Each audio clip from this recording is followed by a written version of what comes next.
बिस्मिल्लाहिर्रहमानिर्रहीम। अस्सलाम वालेकुम नाज़रीन, प्रोग्राम लाहौर रन स्पेशल के साथ मैं हूं आपका मेजबान राशिद मंजूर।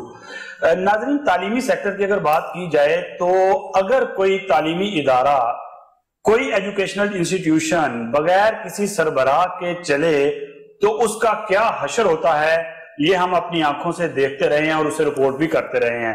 अभी भी बहुत सारे ऐसे बड़े बड़े तालीमी इदारे मौजूद हैं जिनमें बड़ी बड़ी की पोस्ट, जिस तरह रजिस्ट्रार है, कंट्रोलर इम्तिहानात हैं, या ट्रेनर है, या दीगर बड़ी बड़ी ऐसी पोस्ट हैं, हेड ऑफ डिपार्टमेंट्स की हैं, वो खाली जब होती हैं तो 2-3 साल उस पे एडिशनल चार्ज पे जब लोग अपनी जिम्मेदारियां निभाते हैं तो उस इदारे का क्या हशर होता है, ये बिलाशुबा इसमें कोई शक की कोई गुंजाइश नहीं है कि उसका बहुत बदतरीन हालात उसके हो जाते हैं। पंजाब यूनिवर्सिटी का एक इदारा, तारीखी इदारा, ब्रांडेड इदारा, इंस्टीट्यूट ऑफ बिजनेस एडमिनिस्ट्रेशन, अगर हम उसका कंपैरिजन करें आईबीए कराची के साथ, आईबीए सखर के साथ, और उसके बाद अगर नाम आता है तो आईबीए पंजाब यूनिवर्सिटी का आता है। 5 साल यहाँ पर भी बगैर किसी सरबराह के ये इदारा चलता रहा है और जो इसकी हालत हुई है वो भी हम सबके सामने है। लेकिन खुशकिस्मती हम कह सकते हैं इस इदारे की कि यहाँ पे एक सरबराह जो है वो इस इदारे को मिली है 5 साल बाद, तो इंतहाई डायनामिक, और मैं कहूंगा कि पंजाब यूनिवर्सिटी की मेरा ख्याल है सबसे कम उम्र फुल प्रोफेसर ग्रेड 21 की, मेरी मुराद है director institute of business administration Punjab university professor doctor Muqaddas Rehman साहबा से। आज हम उनके साथ मौजूद हैं और उनसे पूछते हैं कि उन्होंने आकर इस इदारे को 5 साल का एक लंबा गैप जो मिला था उसके बाद अपनी जिम्मेदारियां संभाली हैं, तो किस तरह से इदारे को वो आगे लेकर जा रही हैं और अब तक की क्या पेशरफ्त है, जो इनके बहुत ज्यादा मसाइल जो है वो जो पेंडिंग में पड़े हुए थे और बहुत ज्यादा इनकी अप्रूवल जो है वो कई सालों से लटकी हुई थी, उनके मामला जो है वो किस तरह से हैंडल हुए हैं। मैडम, बहुत शुक्रिया आपके वक्त का। डॉक्टर साहब, पहला मेरा आपसे क्वेश्चन यही होगा रवायती किस्म का कि एक स्टूडेंट आपके इदारे में डिग्री लेने के लिए क्यों आए? थैंक यू राशिद भाई, आपने मुझे एक अपॉर्चुनिटी दी है कि पंजाब यूनिवर्सिटी में जो कल्चर है उसको एक्सपोज करने के लिए और ओपनली उन चीज़ों को डिस्क्लोज करने के लिए जो मे बी बाहर के लोग नहीं जानते। और यहाँ की इन्वायरमेंट, यहाँ का कल्चर, यहाँ का जो हमारा सिनेरियो है पढ़ाने का, वो उसकी जड़ें बहुत गहरी हैं।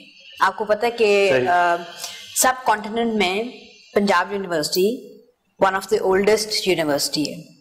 बिल्कुल। और जो भी पंजाब यूनिवर्सिटी से होके या पढ़ के जाता है और अपने आप को उसका अलुमनाई कहलाता है तो उसको एक प्राउड फीलिंग आती है, इसलिए क्योंकि इसकी एक रिप्यूट है। बिल्कुल। और उस रेपुटेशन को लेके उस बंदे की जो जहां से पढ़कर निकला होता है और बहुत सारे चैलेंजेस फेस किए होते हैं, बहुत सारी ऐसे हालात फेस किए होते हैं जो नॉर्मल कंडीशंस नहीं होती। डिस्पाइट दैट वो उनको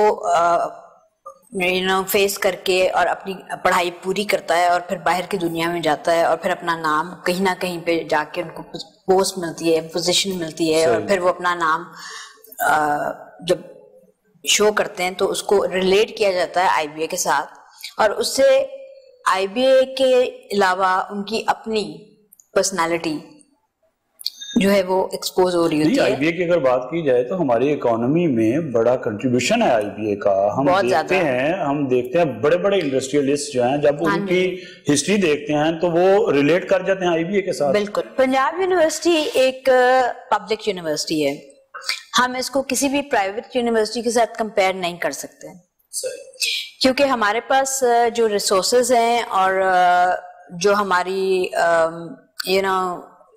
टेक्निक है जो हम यूज करते हैं यहाँ पर बच्चों को पढ़ाने की, और जो एनवायरनमेंट है दैट इज टोटली डिफरेंट, और किसी भी किस्म का कोई कंपैरिजन नहीं है किसी भी प्राइवेट यूनिवर्सिटी के साथ। मैं नाम नहीं लूंगी, बहुत बड़े बड़ी नहीं, इवन के पब्लिक सेक्टर की भी अगर हम बात करें तो आईबीए एक ब्रांड है। इवन देन तो उसमें ये है कि पब्लिक सेक्टर यूनिवर्सिटी होने की सबसे बड़ी एडवांटेज जो स्टूडेंट्स को मिलती है, और हमारे पास आती है टॉप क्रीम।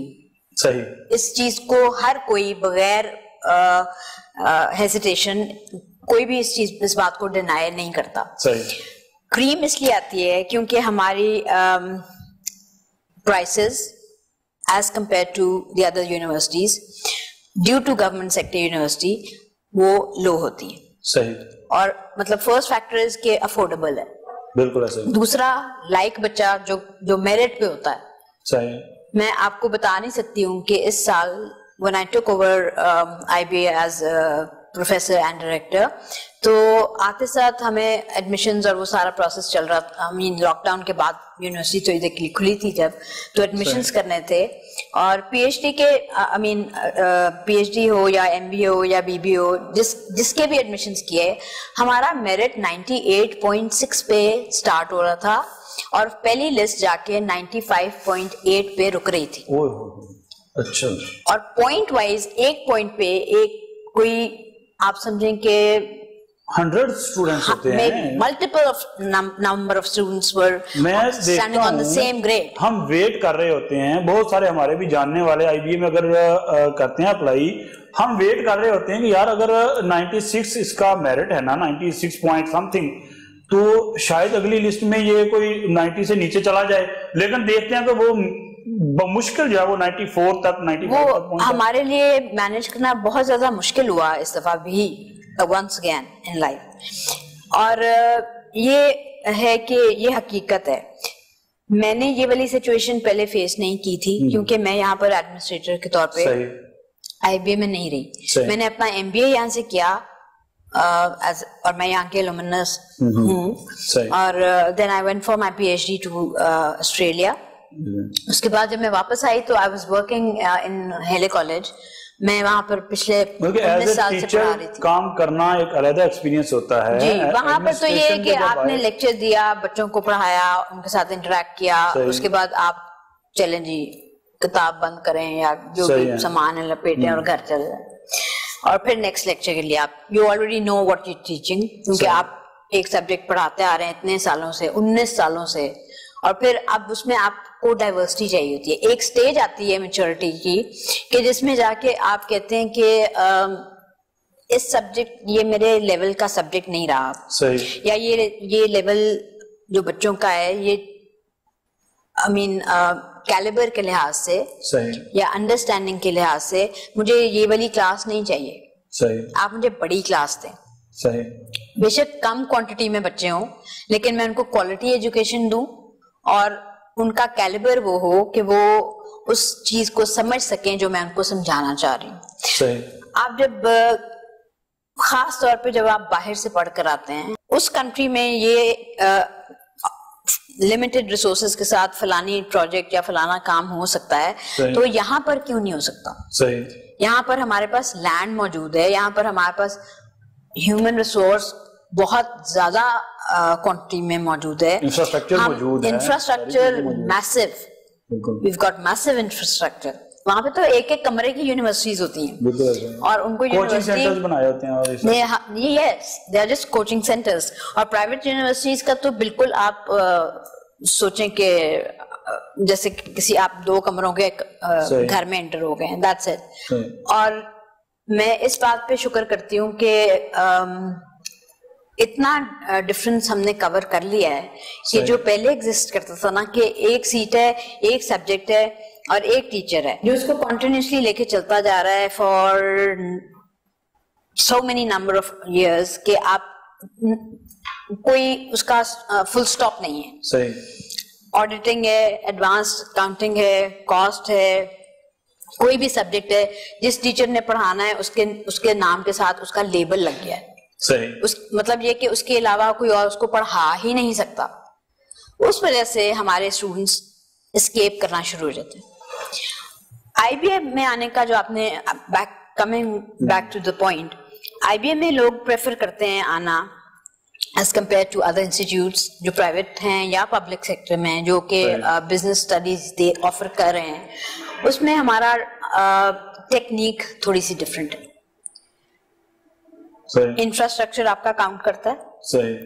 उसके अलावा मतलब कि आपको हाइजीनिक एनवायरनमेंट मिल रही है, उसके अलावा आपको फैसिलिटीज मिल रही हैं ऑन कैंपस और ऑफ कैंपस, तो उसके अलावा आपको फैकल्टी मिल रही है जो बहुत एडवांस्ड लेवल पे उन्होंने अपनी स्टडीज कवर की हुई हैं। इस वक्त भी हमारे पास ऑलमोस्ट 99.9% फैकल्टी PhD स्टाफ है।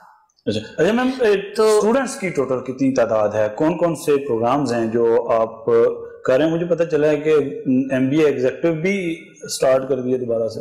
इस वक्त हम लास्ट बैच कवर कर रहे हैं जो कि इस साल खत्म हो जाएगा MBA इवनिंग के नाम से, और इसके बाद हम MBA एग्जीक्यूटिव इंशाल्लाह स्टार्ट कर रहे हैं, और उसके साथ साथ नियत है और इरादा भी है कि हम BBA को भी इवनिंग में स्टार्ट करें। PhD का भी NOC आपको हायर एजुकेशन कमीशन ने दे दिया है, और PhD में मुझे पता चला है कि बड़ी पॉजिटिव पेशरफ्त हुई है और वाइस चांसलर ने भी बड़ा सराहा है।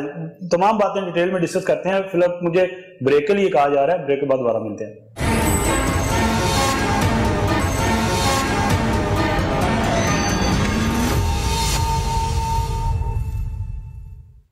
ब्रेक के बाद दोबारा से खुशामदीद कहते हैं। हमारे साथ मौजूद हैं director institute of business administration Punjab university professor doctor Muqaddas Rehman साहबा।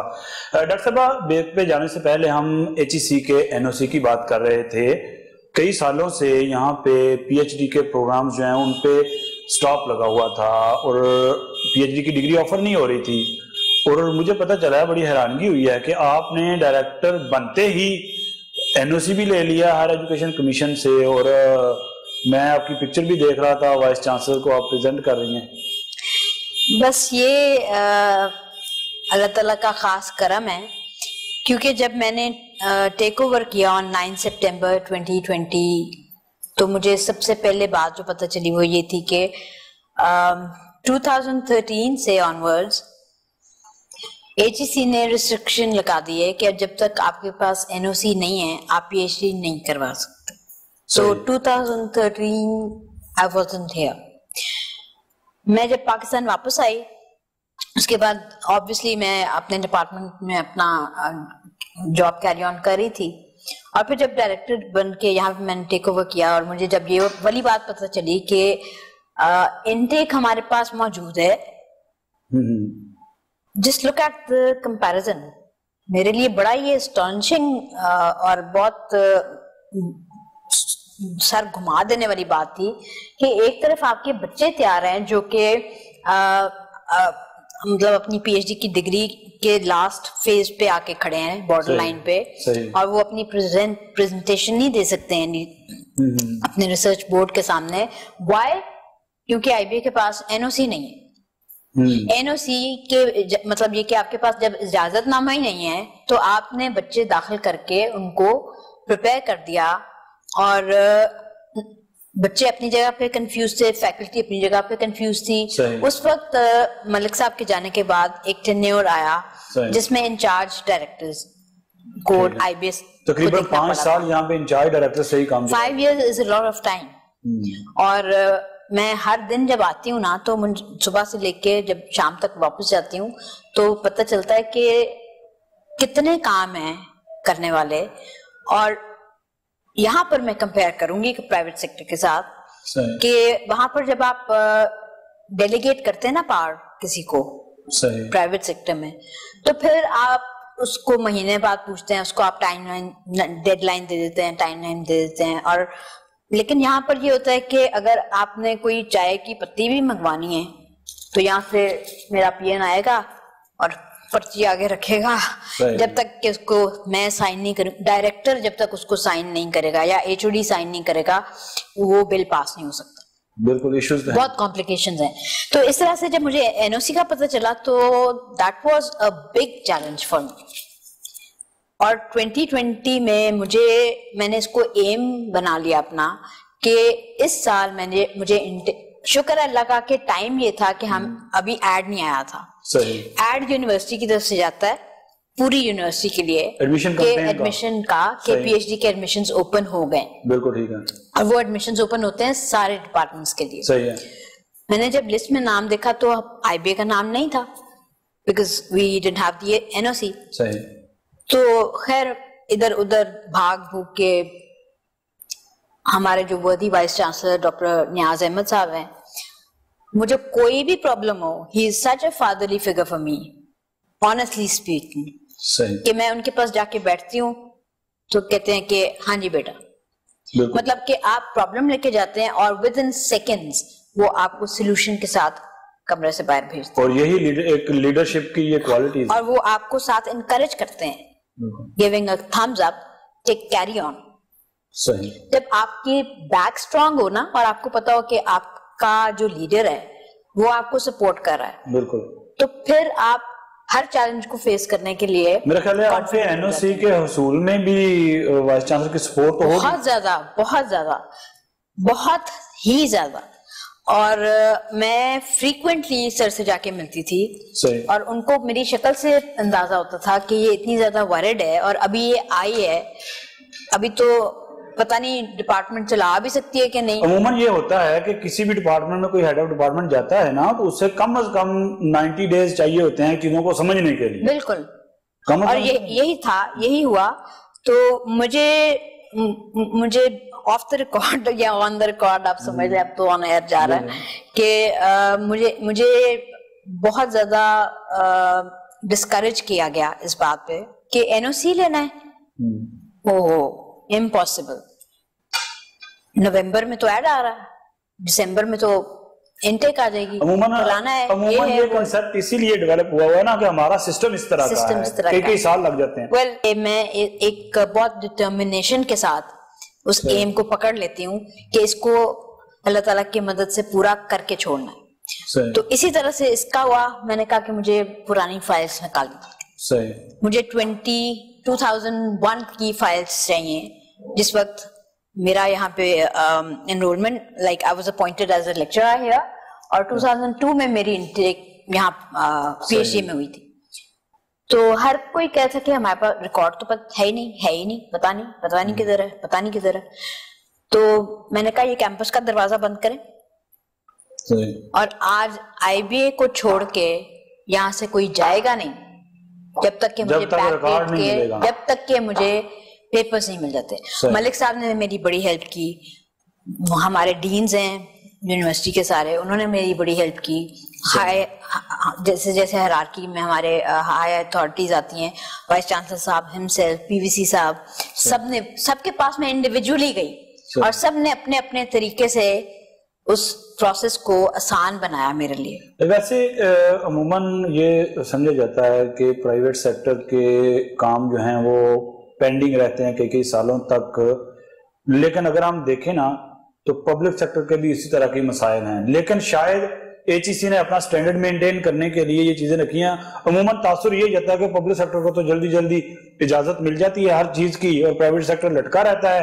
लेकिन अब हम देख रहे हैं कि हमारे सामने मिसाल है कि अगर आपके पास एनओसी नहीं है, चाहे आप पब्लिक सेक्टर के एक बड़े ब्रांडेड इदारे में बैठे हैं, फिर भी आप पीएचडी नहीं करा सकते। और उसमें ये है कि आपको एफर्ट करना पड़ता है। सही। चाहे आप पब्लिक सेक्टर में या प्राइवेट सेक्टर में।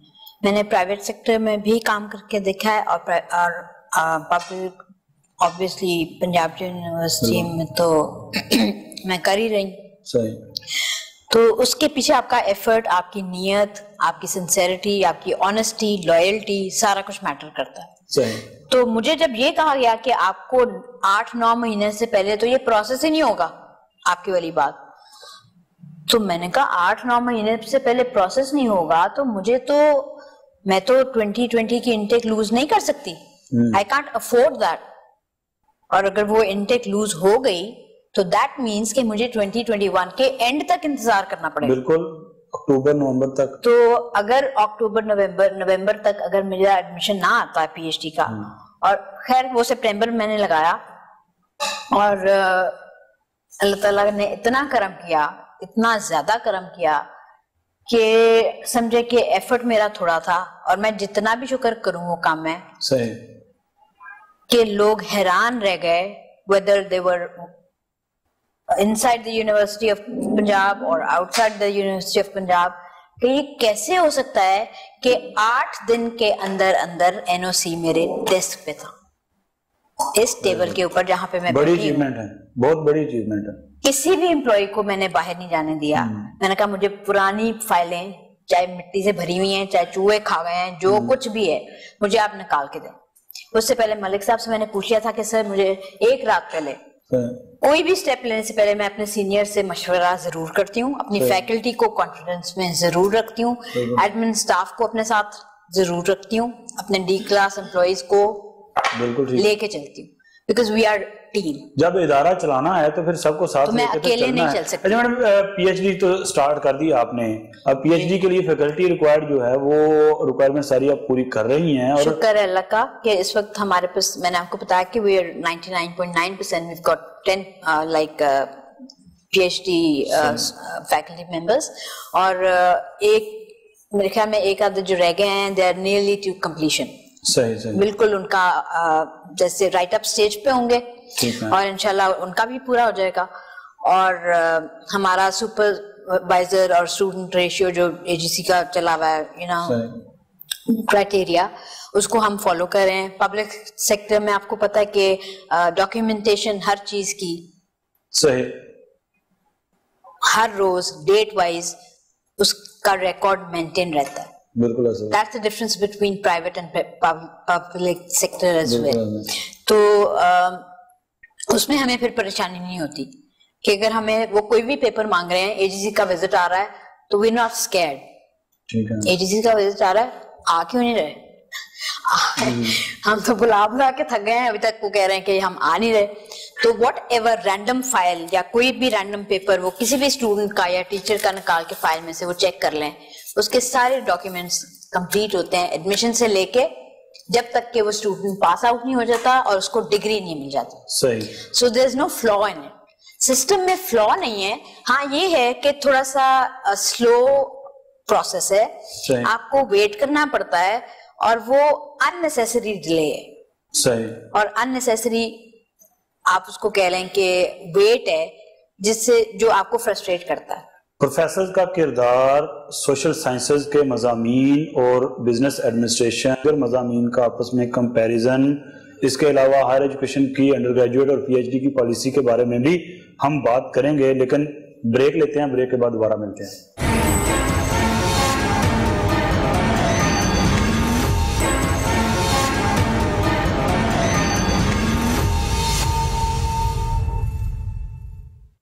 ब्रेक के बाद दोबारा से खुशामदीद कहते हैं। हमारे साथ मौजूद हैं प्रोफेसर डॉक्टर मुकद्दस रहमान साहिबा, डायरेक्टर हैं आईबीए पंजाब यूनिवर्सिटी की, उनसे बात चल रही है। मैडम, बहुत सारे प्रोफेसर का मैं इंटरव्यू करता हूं, हर प्रोफेसर से मैं ये सवाल लाजमी करता हूं कि प्रोफेसर का क्या सिर्फ किरदार क्लासरूम तक महदूद है, सिर्फ पढ़ाना उनका काम है? प्रैक्टिकल लाइफ में, सोसाइटी में, फील्ड में उस तरह से हमें प्रोफेसर नजर क्यों नहीं आते? मैं आपकी बात से पूरी तरह से एग्री करती हूँ, और इसके लिए मैंने स्टेप भी लिया। वाइस चांसलर साहब से रिक्वेस्ट की कि हमारे पाकिस्तान में अगर कोई स्टूडेंट रिसर्च करने जा रहा है तो यहाँ पर हमारी यूनिवर्सिटी में एथिक्स कमेटी क्यों नहीं बनी हुई? सही। जब कोई एथिक्स ही नहीं है तो आप स्टूडेंट को कैसे अलाउ कर सकते हैं कि आप फील्ड में जाएं और आप डेटा कलेक्ट करके आए और उसके बाद आप उसका एनालिसिस करें? मतलब आप एक वो स्टूडेंट हैं, आप हट के स्टूडेंट हैं, नॉर्मल स्टूडेंट नहीं है, आप पीएचडी स्टूडेंट हैं, और आप नॉलेज प्रोड्यूस कर रहे हैं जो कि आगे आने वाली जनरेशन ने यूज करना है। तो उस जब उसके अंदर एथिकल एलिमेंट नहीं है तो उसको आप कैसे वैलिड कह सकते हैं? सही। तो आप सर ने फिर एथिक्स कमेटी फॉर्म की और अल्हम्दुलिल्लाह उसमें मेरा नाम डाला एथिक्स कमेटी में। और अब ये है कि हमारा प्रोसीजर और स्मूथ हो जाएगा कि जो भी पीएचडी के स्टूडेंट है उनको पॉलिसी पता होगी कि डाटा कलेक्शन के लिए जैसे बाहर की कंट्रीज में होता है कि जब तक आपकी रिक्वायरमेंट्स पूरी नहीं है और आप सेटिस्फाई नहीं कर सक रहे हो और जस्टिफाई नहीं कर सक रहे हो अपनी रिसर्च को, तब तक आप फील्ड में जाके डाटा कलेक्ट नहीं कर सकते। और इससे आपकी पढ़ाई और आपका स्टैंडर्ड लेवल ऑफ एजुकेशन वो इस वक्त अगर हम स्केल लें और उसको हम देखें कि अगर स्केल 3 पे खड़ा है तो, या विक्ट्री स्टैंड पे वो स्केल 3 पे खड़ा है, तो इस एलिमेंट की वजह से आप स्केल 10 तक पहुंच सकते। और क्योंकि उस रिसर्च की बेसिस पर ही आगे से स्टूडेंट्स ने फर्दर स्टडीज करनी है। आपको approach like other professors approach करेंगे, और प्रोफेसर्स का काम सिर्फ ये नहीं है जो आप पूछ रहे हैं कि सिर्फ क्लास में गए और पढ़ाया और बाहर आ गए। It's not like that. मैं क्लास में जाके जो मेरा पहला लेक्चर होता है वो एथिक्स के ऊपर ही होता है, और मैं उनको जैसे कंबाइंड क्लास है तो मैं ये कहती हूँ कि देखें, behind every successful man there is a woman. सही। तो इस पे बच्चे थोड़ा थोड़ा ना गिगल करते हैं, हंसते हैं। सही। मुझे इस पे हंसी नहीं आती है, बिकॉज इसमें हंसने वाली बात नहीं है। फिर मैं उनको रियलाइज करवाती हूँ कि behind every successful man there is a woman means not only one woman जो आप समझ रहे हैं। सही। वो आपकी माँ है।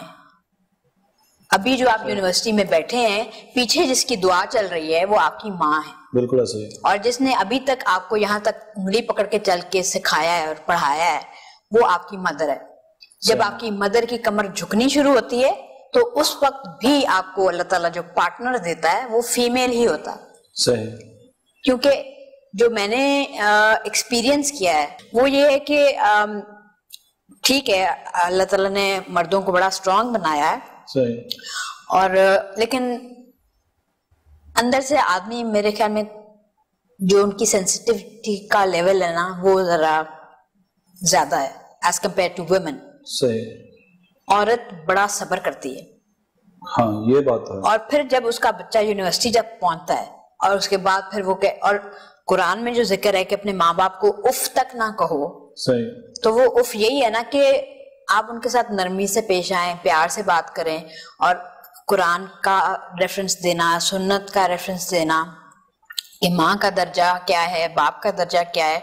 उसके बाद फिर मैं जब पढ़ाई पे आती हूँ, वैसे ये काम तो हर टीचर का है, हर टीचर को ये काम करना जरूरी है कि सिर्फ किताबी नॉलेज उन्हें ना आप कन्वर्ट करें। जाते साथ अगर आप सब्जेक्ट के बारे में बात करना शुरू कर देंगे, you know everything is available on one click. बिल्कुल ऐसे ही है। ठीक है। इस वक्त मैं अगर एमबीए इवनिंग में जो इंडस्ट्रियलिस्ट हैं उनकी क्लास ले रही हूँ, तो आपका क्या मतलब है जो टोटल पार्कों में काम कर रहा है या कंट्री हेड है, सही। उसको ये नहीं पता कि मार्केट में काम कैसे करना है या मार्केट कैसे चल रही है, और मैं उसको पढ़ाऊंगी, मैं तो उससे सीखूंगी। और इसी तरह से डिफरेंट इंडस्ट्रीज के लोग जो एक क्लास में बैठे हुए हैं और मार्केटिंग पढ़ने आए हैं, तो इसका पर्पस ये है कि मार्केटिंग अब एक रिक्वायरमेंट बन गई हुई है ऑल ओवर द वर्ल्ड।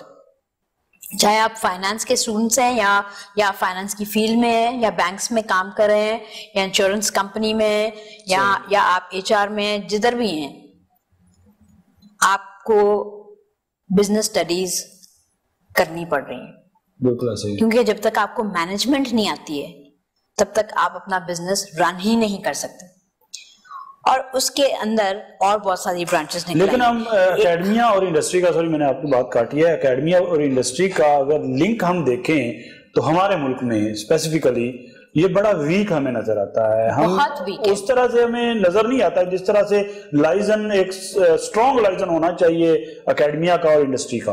बहुत वीक रिलेशनशिप है स्टिल।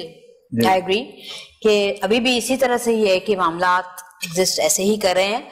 और कुछ यूनिवर्सिटीज हैं जो एलीट क्लास यूनिवर्सिटीज हैं, वो इस बात को समझती हैं कि हमने अपने एलुमनाई को रिस्पेक्ट देनी है। सही। और उनको अपने साथ मिला के अपनी यूनिवर्सिटी को आगे लेके जाना है। सही। क्योंकि जहां से वो पढ़ कर निकले हैं, अब वो मार्केट में जाके अपना नाम लेके, आईबीए का नाम लेके, और वहां पर वो एक्सपीरियंस गेन कर रहे हैं या दे रहे हैं लोगों को जो वो यहाँ पे पढ़ के गए हैं। सही। जो उन्होंने पढ़ाई की है वो बुकिश नॉलेज था। बिल्कुल। अब जब वो एमबीए इवनिंग में पढ़ने आ रहे हैं तो वो उल्टा हमें सिखाने आ रहे हैं। तो मैंने तो उनको पहले लेक्चर में ये कहा कि ये हमारा कोई पढ़ने लिखने वाला सेशन नहीं है, ये एक इंटरैक्टिव सेशन है जिसमें कि मैं आपसे सीखूंगी, आप मेरे से सीखेंगे। आपके पीएचडी स्टूडेंट्स भी हैं, जाहिर है कई सालों से आप पढ़ा रही हैं पीएचडी स्कॉलर्स को, उन्हें सुपरवाइज भी कर रही हैं। पीएचडी की नई पॉलिसी नाफिज करने का ऐलान किया है हायर एजुकेशन कमीशन ने, जिसमें 16 साल के बाद जो है वो डायरेक्टली पीएचडी में एनरोल हो सकता है स्टूडेंट। आप क्या समझती हैं कि ये policy in the long run इसका फायदा हो सकता है? सबसे पहले जो मैं आपका रिवर्स लेके चलूंगी स्टेटमेंट को कि इन द लॉन्ग रन की श्योरिटी नहीं है। सही। मैं जब अपना टाइम टेबल बनाती हूँ ना तो वो शॉर्ट टर्म बेसिस पे होता है। सही। Life is so unpredictable, specially ये जो वबा फैली हुई है, कोविड है, ये है वो है, लॉकडाउन हो रहा है, कभी खुल रहा है कभी नहीं खुल रहा। एचईसी तो खुद कंफ्यूज्ड है। सही। एचईसी ने क्या कंफ्यूज होना है, यहाँ पे हमारी फेडरल गवर्नमेंट कंफ्यूज है। मतलब अभी आपकी शाम के टाइम कंफ्यूज है। यूनिवर्सिटी तो बाद में आती है ना, मैं वही आपको कह रही हूँ कि सारी यूनिवर्सिटीज तो बाद में उनके अंडर आती हैं। बिल्कुल आती हैं। मैं शाम में जो सिग्नेचर करके जाती हूँ नोटिफिकेशन पे, रात में कोई फेडरल ऑर्डर आता है। सही। सुबह जब मैं आती हूँ 8 बजे 6 बजे 7 बजे तो लोग नोटिस पकड़ पकड़ दरवाजे पे खड़े होते हैं। सही। लग रहा है फेक है, रजिस्ट्रार साहब से साइन नहीं लग रहा, नहीं ये नीचे शैडो आ रहा है, ये सही नहीं है, मैडम पता करें। सही। मैं रजिस्ट्रार साहब को फोन करके फिर पूछती हूँ कि सर ये इस तरह का नोटिफिकेशन रात तक तो नहीं था जो मैंने साइन किया था, तो सुबह सुबह क्या हो गया? तो उन्होंने कहा जी मैडम ये इतने बजे पॉलिसी चेंज हुई है तो ये हमें उसी वक्त नोटिफिकेशन डे बाय डे करना पड़ता नई चीजें आ रही हैं। इसलिए जो आप बात कर रहे हैं ना कि इन द लॉन्ग रन इसका इन द लॉन्ग रन ये है कि स्टूडेंट्स के लिए फ्लेक्सिबिलिटी है। सही।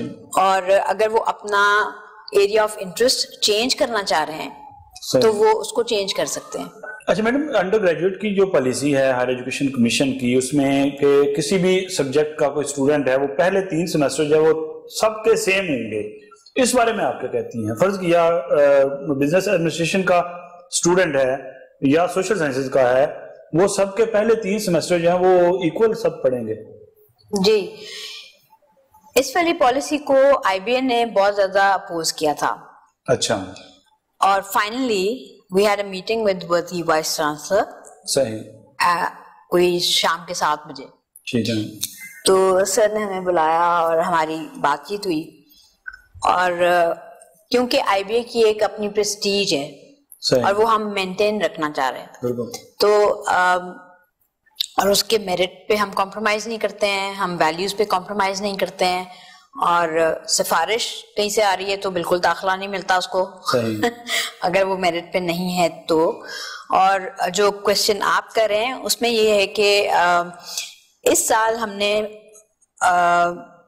क्योंकि एक जनरल पॉलिसी बन गई थी तो आईबीए अकेला हम एक डेढ़ इंच की मस्जिद नहीं बना सकते। जाहिर है जो पॉलिसी तो इसलिए उस पॉलिसी के अंदर हमने हमने अपने आप को मर्ज किया है, और उसमें फिर हमने अलाउ किया कि हम अपने आईबी के स्टूडेंट्स भी लें और बाहर के स्टूडेंट्स भी जो है वो अप्लाई कर सकते हैं। अच्छा मैडम, पहले 3 सेमेस्टर जो है वो अगर एचईसी की अंडर ग्रेजुएट पॉलिसी के मुताबिक अगर उसको नाफिज किया जाए, देखा जाए तो हर स्टूडेंट जो है चाहे किसी भी सब्जेक्ट का वो स्टूडेंट है, वो पहले 3 सेमेस्टर उनके सेम होंगे।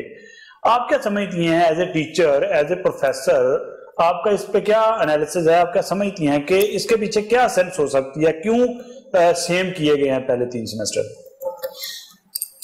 जो मेरा पॉइंट ऑफ व्यू है, जहां तक मुझे समझ आती है, उसमें ये है कि स्टूडेंट्स को एक तरह से लिबर्टी दी जा रही है और फ्लेक्सिबिलिटी का एलिमेंट भी बीच में आ रहा है कि आप पहले 3 साल अगर या पहला साल ही पढ़ के देख लें तो आपको पहले 3 सेमेस्टर पढ़ के देख लें तो आपको सब्जेक्ट का इंटरेस्ट या उसकी समझ या उसकी इन्वॉल्वमेंट आपकी उसमें कितनी है कि नहीं है। ठीक है। तो उसके बाद आपके पास ऑप्शन है कि आप स्विच कर सकते हैं और यहाँ पर फ्लेक्सिबिलिटी आपको दी जा रही है कि आप इतने टाइम ड्यूरेशन में अपना एरिया, फील्ड ऑफ मतलब किसी को बाउंड ना किया जाए, बाउंड नहीं किया जाए और आप उसको चेंज कर सकते हैं।